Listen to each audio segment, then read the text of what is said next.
Coming up on Mountain News at 6, several school districts are back in the classroom today. And road work is underway for one southern Kentucky county after the damage it suffered during last year's flood. Plus, we are tracking some 50s by Thursday morning, but more heat is on the way for the holiday weekend. Those details coming up as Mountain News at 6 starts now. Dedicated to Eastern and Southern Kentucky, this is WYMT Mountain News at 6. Many students are already back in school, and today 4 more districts across the region joined them, including Perry County schools.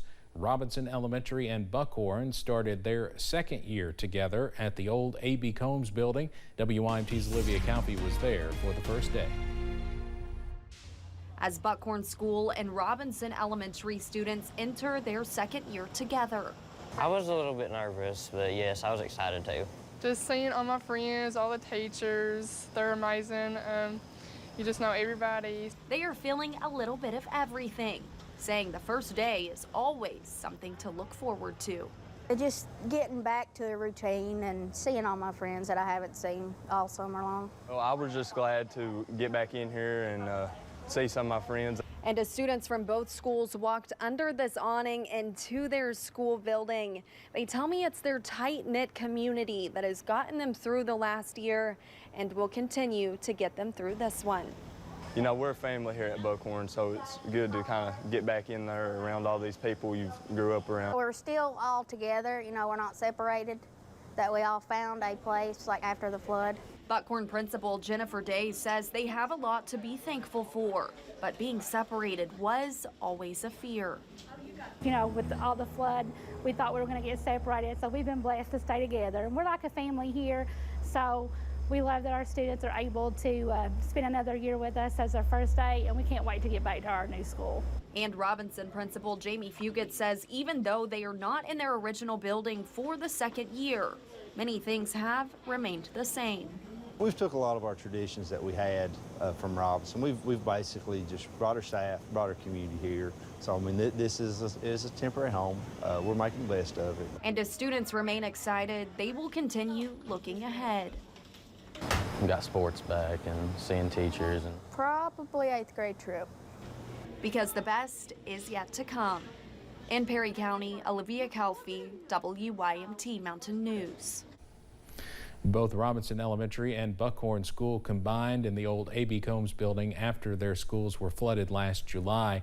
Now, right now, Buckhorn staff says they are hopeful repairs will be completed on their building by the start of the next school year. Back in the spring, the Perry County School Board voted to consolidate Leatherwood Elementary School into Viper Elementary. Staff spent their summer adjusting to new settings. Viper Elementary Principal Melissa Ritchie says many of the students already knew each other from living so close together.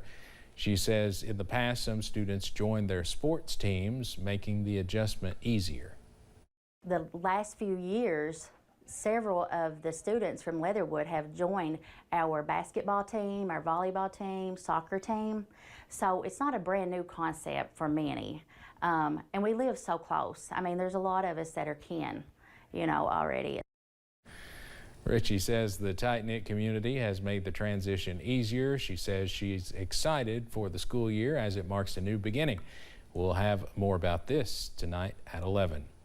Harlan County Schools has a more advanced look this year, bringing about optimism between administrators and staff.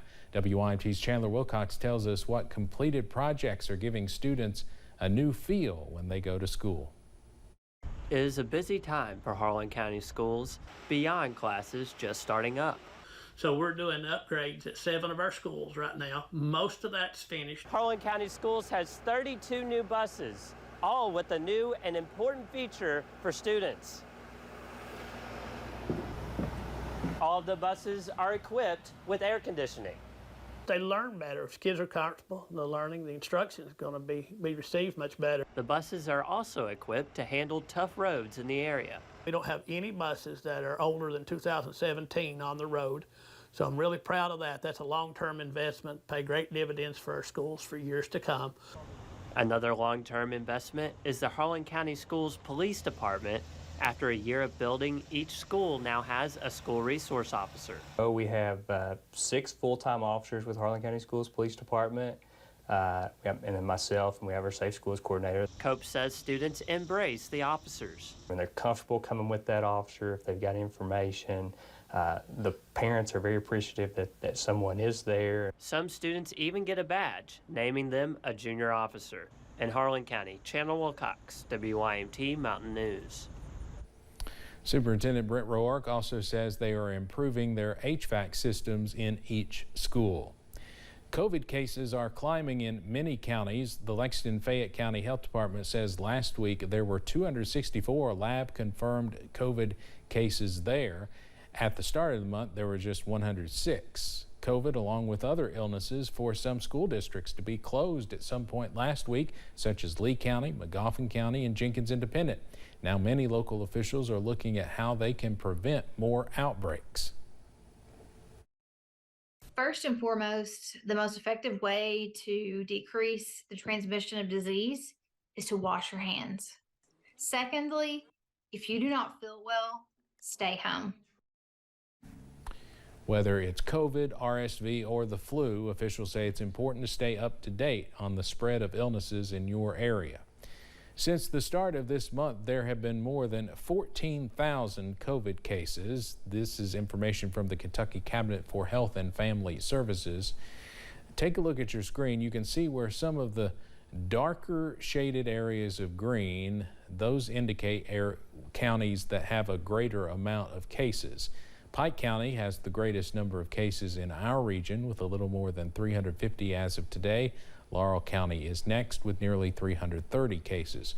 You can also see which age range has the highest incident rate: children who are newborn to 4 years old.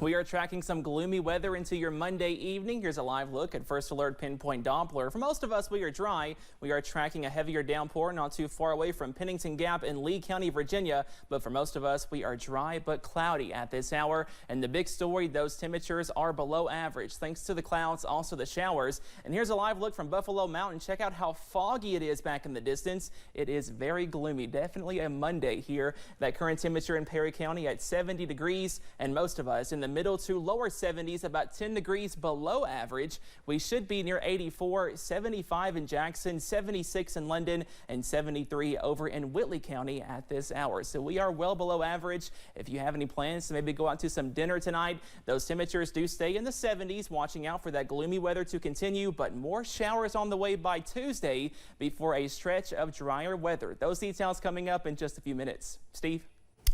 Cameron, thanks. Earlier this year, Lexington police arrested one man in connection with 3 cold case sexual assaults.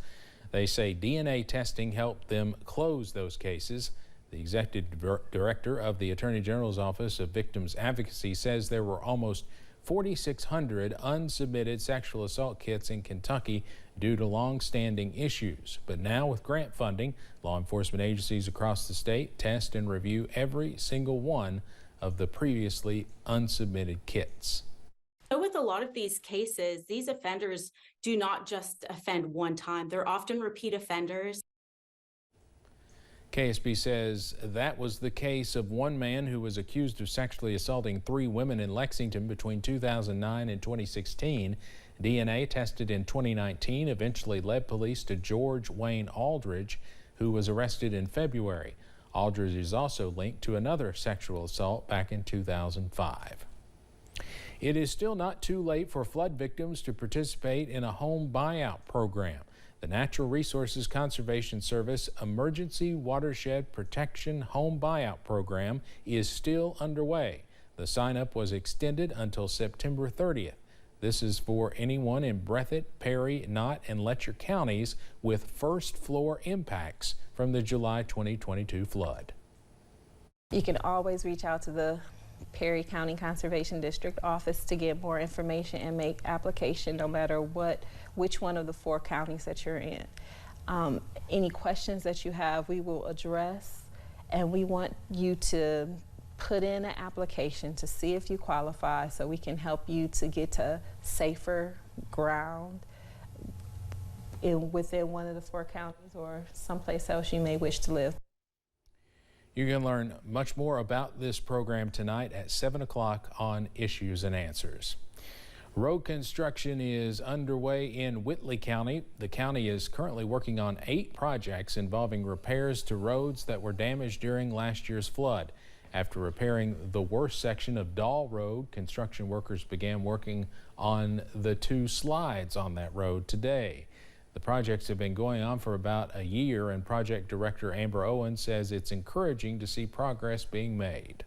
I mean, several of these roads are you know, because of the flooding and just normal wear and tear, are in pretty bad condition. And so I'm sure that this will make a lot of people in those neighborhoods very happy to see that the projects are finally moving forward. Owens expects the Dahl Road repair project to be completed within the next month. We'll have more on Whitley County's repair projects coming up tonight at 11. The USDA Rural Development is awarding nearly $4.8 million to Wise County, Virginia to improve the Public Service Authority's water system. That announcement came from Congressman Morgan Griffith's office this morning. The investment includes the replacement of more than 29,000 feet of water line and the installation of 12 gate valves. A Clark County family says their infant daughter is in need of a life-saving liver transplant. At just 5 days old, the baby started showing signs of an issue. 2 weeks after her birth, Evelyn was diagnosed with biliary atresia. Bile can back up into the liver of babies whose ducts are damaged or non-existent. This can turn into cirrhosis or end-stage liver failure. Evelyn was added to the transplant list last month and has been at Cincinnati Children's Hospital since May. Right now we're trying to do everything we can to just give her the best support and medical care and things that we can to keep her healthy. Nicole Markham says it's been a lot to manage since she's having to deal with other expenses as well as taking care of her other daughter, who is 4 years old. However, they say they are thankful for all the continued support. The next step is to get Evelyn better and to move her out of hospital care. Well, all eyes on the tropics as we could see a major hurricane in the Gulf of Mexico by Wednesday. The latest details coming up. Plus, one southern Kentucky city is doing what it can to clean up its town by reducing the amount of litter in it.